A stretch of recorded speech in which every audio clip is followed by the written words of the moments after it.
Assalamualaikum warahmatullahi wabarakatuh. Perkenalkan, nama saya Mutiara Rusli Salepu dari kelas EKIS 5H.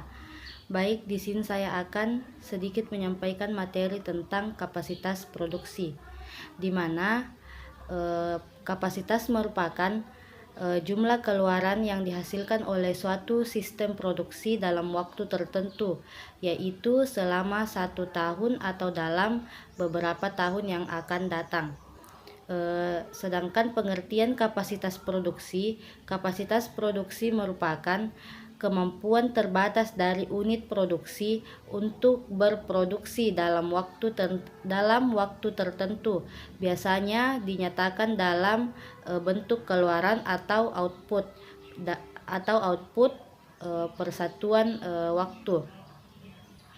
Adapun perencanaan kapasitas produksi. Jadi perencanaan kapasitas produksi merupakan kapasitas perencanaan strategis jangka panjang yang ditujukan untuk mengadakan seluruh sumber daya produktif yang dibutuhkan oleh perusahaan untuk dapat dipakai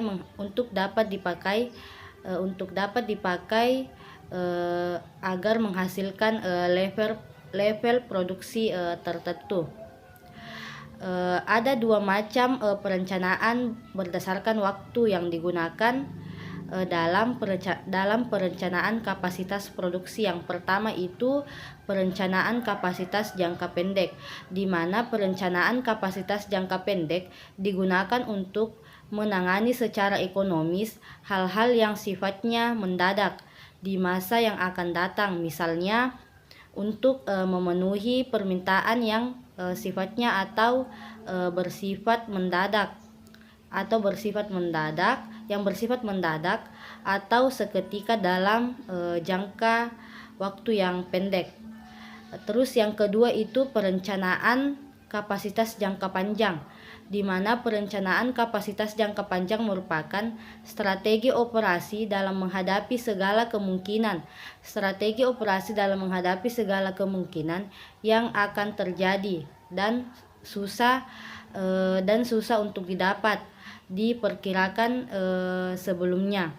Misalnya itu rencana untuk menurunkan biaya produksi per unit yang dalam jangka pendek sangat sulit untuk dicapai.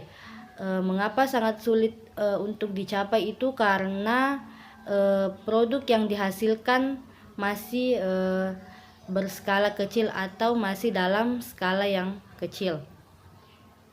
Kemudian penjelasan selanjutnya itu jenis-jenis kapasitas produksi, di mana menurut Tehani Handoko terdapat beberapa macam jenis kapasitas. Yang pertama itu design capacity, di mana design capacity yaitu tingkat keluaran per satuan waktu untuk mana pabrik dirancang.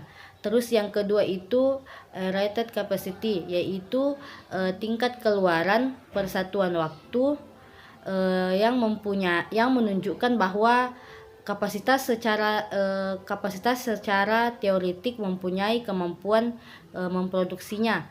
Terus yang terakhir actual atau operating capacity, yaitu tingkat keluaran rata-rata persatuan waktu selama periode waktu yang tertentu. Terus materi selanjutnya yaitu metode perencanaan kapasitas produksi, di mana metode perencanaan kapasitas produksi terdapat dua juga. Yang pertama itu metode break-even point atau BEP, di mana metode break-even point atau BEP digunakan untuk menentukan kapasitas produksi optimum. Terus yang kedua metode linear programming. Metode linear programming merupakan suatu model optimasi pemasaran linear bertekanan linear yang berkenaan. Linear yang berkenaan dengan keadaan linear yang dihadapinya. Selanjutnya yang terakhir, tujuan perencanaan kapasitas, di mana tujuan perencanaan kapasitas yaitu untuk mengusahakan agar fasilitas pabrik yang terdiri dari mesin, tenaga kerja, dan bahan-bahan dapat digunakan secara efisien dan mengusahakan agar kegiatan perusahaan tetap terpelihara secara memungkinkan produk tepat waktu. Mungkin itu saja penjelasan materi dari saya. Kurang dan lebihnya mohon dimaafkan. Saya akhiri dengan ucapan wabillahi taufik wal hidayah. Wassalamualaikum warahmatullahi wabarakatuh.